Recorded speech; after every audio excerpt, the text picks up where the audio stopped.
I maintain that the 2009 G.I. Joe movie was not a bad movie.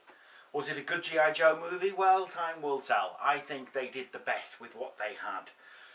I don't think the studio was sold on it. That's why I think they used an old sci-fi script that Stephen Sommers had lying about. I don't think it was fully as G.I. Joe as it could have been. However, it was still more true to itself, and it was still more entertaining than Revenge of the Fallen, which came out the same year. However, one thing that didn't do so well was the G.I. Joe toy movie line in the UK. In the US it did moderately successfully, as far as I'm aware, hence they got a second film. And they will be getting a third film because the Retaliation toy line did quite well as well. However, in the UK, not so much. In fact, in some Toys R Us's, you can still find G.I. Joe Rise of Cobra toys. Only the figures and only for about a couple of quid, but you can find them. Which is a shame because some of the toys were very, very good and I've got quite a few of them. One of them I have was sent to me very recently by Mr. Private Spoon in the massive Masters of the Universe haul that he sent me. It's a toy I previously had before I left my last house and therefore lost loads of stuff. But I now have a fully functional, brand new pretty much, Night Raven. On Nightbird as it was released in the UK for some reason. I don't know why. But in the UK it was called the Nightbird. Probably Europe, actually. If you are European and you do know this, leave a comment below. But yeah, the Night Raven, which is basically based on the Night Raven from the Season 2 cartoon era. Back in, what, 1986 that would have been? 96, 87? It's a lot smaller. It's a different toy. It's completely different toy. We'll talk about that in a minute though. In the film, the Nightbird, Night Raven, forms the basis for the end piece, really, for the whole set piece at the end. It's mentioned about partway through the movie when the Joes infiltrate Cobra and Ripcord says, "Oh, I'd really like to fly one of those because that's all he wants to be is a pilot." Bloody Marlon Wayans. Why he was ever in that movie, I do not know, but never mind. And in the end set piece, when the missile is going to hit DC and the nanomites and the nanobots are going to eat everything that makes America great, basically. Not the best plot, I'll admit, in Rise of Cobra. But when that's going to happen, Marlon Wayans decides that he can't have that, gets in a Night Raven and flies to destroy the evil missile and intercept it before it gets to the Capitol Hill. Yeah, it's like I say, it's a good movie, but it's still a big dumb action movie. Retaliation was better. Ooh, controversial. So yeah, there's not really much to talk about vis-a-vis what it did in the movie because it only did that one thing really. The Night Raven, of old, was in Season 2 of the cartoon, and it was basically the Rattler of Season 2. It completely replaced the Rattler. You didn't hardly ever see that. And yeah, it was an interesting thing. It split into two bits, effectively. You had a little pod that came out, and it became two aircraft in one, and was very cool. This, it has to be said, isn't as cool, but it is full of gimmicks which make me happy. Like I say, originally released in the UK as the Nightbird, I immediately saw that I wanted it when it was reduced in price, and again I've got it at a far reduced price. I think it retailed something like 30 quid originally.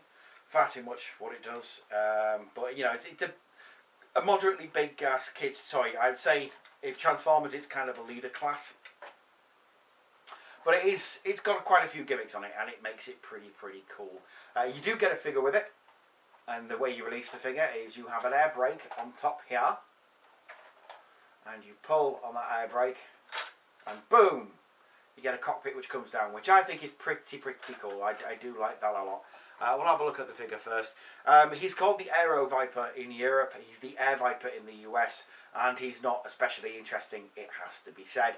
The head is a fully moulded piece. It's not a helmet that comes off. If you look, there you go. It's just a fully moulded headpiece, and it's pretty cool. It looks sufficiently TIE Fighter pilot-esque. He also comes with a little chest piece that does come off if you want to take it off, but why would you really? And he's got the standard G.I. Joe articulation, so obviously he pivoted at the shoulder there. He goes up and down. He's got his little wrist that goes round and round. He's jointed at the elbow, which is nice. He's got standard ab crunch articulation, and his legs will go round and round and round at the thigh. He's got double jointed knees, so he can do a good kick, and he's got little ankle rockers and articulation there as well. So it's a cool little figure, but it isn't very interesting because they know 90% of the time he's going to be sat in this thing. And indeed, that's where he's going. All you do is you fit him in. Now he does have a little post he can put his hands on there. I don't know if you can see that. Hang on. Does have a little post at the front. He can put his hands, but really it doesn't do anything. It doesn't really add to anything. So all you do is you pull on the air brake, so I push down, and he will go back up there 90% of the time. And yeah, it's cool. I like especially the red bits in the cockpit. So the red glass is quite cool. I do like that. And to be fair, the detail, the sculpted detail on this is pretty good. The sculpted detail everywhere on the wings, which fit on. You've got them on these little fins as well that fit on.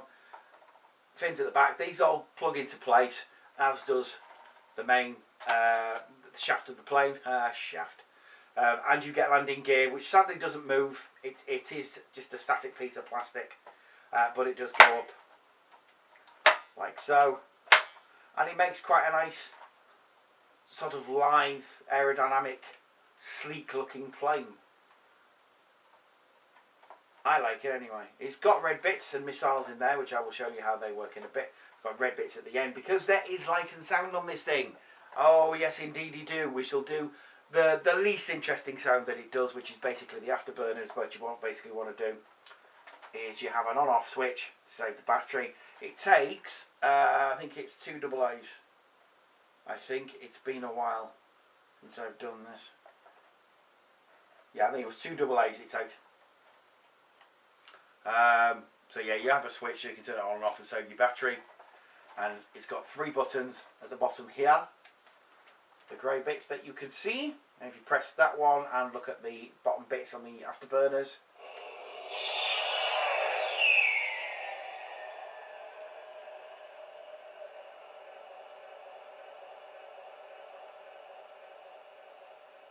It goes on for ages. Goes on for ages. And then the middle button.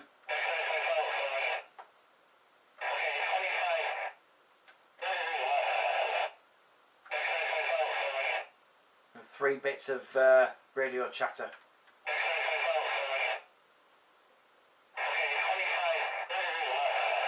This bit sounds like da da da da Barmy Army. Da da da Barmy Army. Oh, weird. Anyway, the last one sounds like this, which obviously sounds like a missile locking on and firing. Now, why is this significant? Well, in of itself it isn't, but if you pull on this grey bit, it becomes like a gun, and basically you can fly the thing around, pew pew.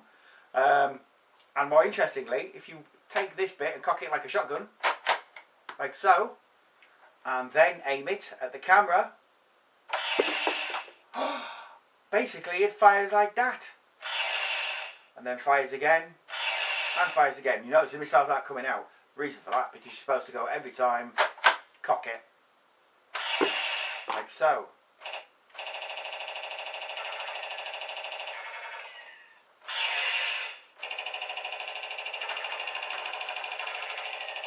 If you hold it long enough, it runs out. Listen, listen. It runs out. I think that's a nice little touch, personally. I think that's pretty cool. And the fact that you can hold it like a pistol grip and fly it about, that's pretty cool. But you do need to cock it every time. And then fire it all the time. And yeah. You notice the red bits there light up as well. What more could you want, basically? The Night Raven. Is it a toy that is going to be one of the best of all time? Is it going to be considered to be one of the best toys of all time? No, it's not, frankly, because, you know, it isn't. Is it fun? Yeah, it's pretty fun. It's pretty fun to fly it around like an aeroplane, like you would have done as a kid. And do that, and do that. That's pretty fun. That's fun. I'm sorry, in any language, that is pretty fun to do. It's nice, it's shiny, it's a good toy considering where it came from. For a movie style toy, that is pretty cool, and I do like it. They are pretty cheap these days. If you want to pick one up, you can do so for about a tenner. Most places, I would say. I've seen it on eBay for a tenner. And what I really want is some of the older stuff, like you know, the Rattlers and the Tiger Rats and that kind of thing. I would like more planes, because that's the only one I've got now. And I would like more G.I. Joe planes. So if anybody knows of anybody who's getting rid of some, or you know where to source them cheaply, please do get in touch, because I would very much like to see them. So yeah, if you can pick one up, pick one up. I definitely recommend it as a fun little toy and a nice big meaty plane to add to your G.I. Joe collection. Next week I will be back and it'll be Transformers, and in honour of Classics Jetfire being upgraded to a Leader Class meaty, oh my god, toy, I'll be doing a repaint, because I don't have a Classics Jetfire, so I'll be doing the repaint of the Micromaster Treadbolt. So that'll be interesting, because I do love that character so much, because basically he's Batman. But in the meantime, have a good week, enjoy yourselves, look after yourselves. I'll see you back here in about a week's time. Bye bye for now.